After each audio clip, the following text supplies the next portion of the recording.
തിരുവനന്തപുരത്തെ LDFന്റെ വലിയ തകർച്ചയിൽ ആ കളത്തിൽ നിന്ന് തന്നെ വിമർശനങ്ങൾ ഉയരുന്നു എന്നതാണ്. അത് ആരെ സൂചിപ്പിച്ചതാണ് എന്നതൊക്കെ ആ ഫേസ്ബുക്ക് പോസ്റ്റ് വ്യക്തമാണ്. പക്ഷേ ഫേസ്ബുക്ക് പോസ്റ്റ് വളരെ പെട്ടെന്ന് അപ്രത്യക്ഷമാവുകയായിരുന്നു.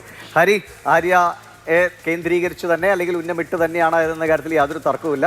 പറയാനുള്ളത് പറഞ്ഞു, അതിനുശേഷം പോസ്റ്റ് പിൻവലിക്കുക. അത് നമ്മൾ പല കാലങ്ങളായി കാണുന്നതാണ്. പോസ്റ്റ് ഇട്ടാൽ ഉടനടി അത് സ്ക്രീൻഷോട്ടായി പലയിടങ്ങളിലും എത്തുമല്ലോ. അപ്പോൾ വലിയൊരു കലഹത്തിനുള്ള വഴി തെളിയുകയാണോ? വഞ്ചീർ ബാബു ജയിക്കുകയും ചെയ്തിട്ടുണ്ട് കഷ്ടിയാണെങ്കിൽ.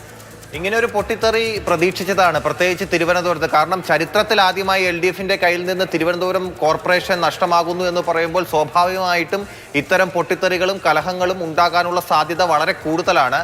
അത് വളരെ വൈകാതെ തന്നെ തിരഞ്ഞെടുപ്പ് ഫലം കേരളത്തിലെ മുഴുവൻ ഫലവും പൂർത്തിയാകുന്നതിന് മുൻപേ തന്നെ വന്നു എന്നുള്ളതാണ് പ്രധാനപ്പെട്ട കാര്യം.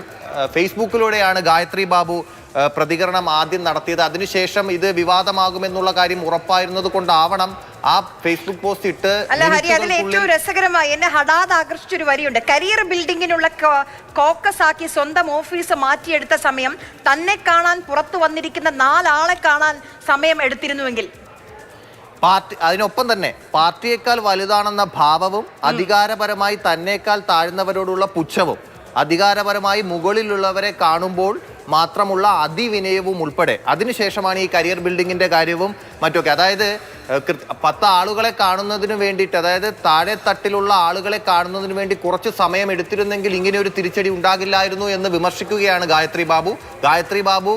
കഴിഞ്ഞ ഭരണസമിതിയിൽ, അതിൽ സ്റ്റാൻഡിംഗ് കമ്മിറ്റിയിൽ ഉണ്ടായിരുന്ന ആളാണ്. സ്വാഭാവികമായിട്ടും വഞ്ചൂർ ബാബു, അദ്ദേഹം നേരത്തെ വഞ്ചൂർ മത്സരിച്ച ആളാണ്. ഗായത്രി ഇത്തവണ മത്സരരംഗത്ത് ഉണ്ടായിരുന്നില്ല.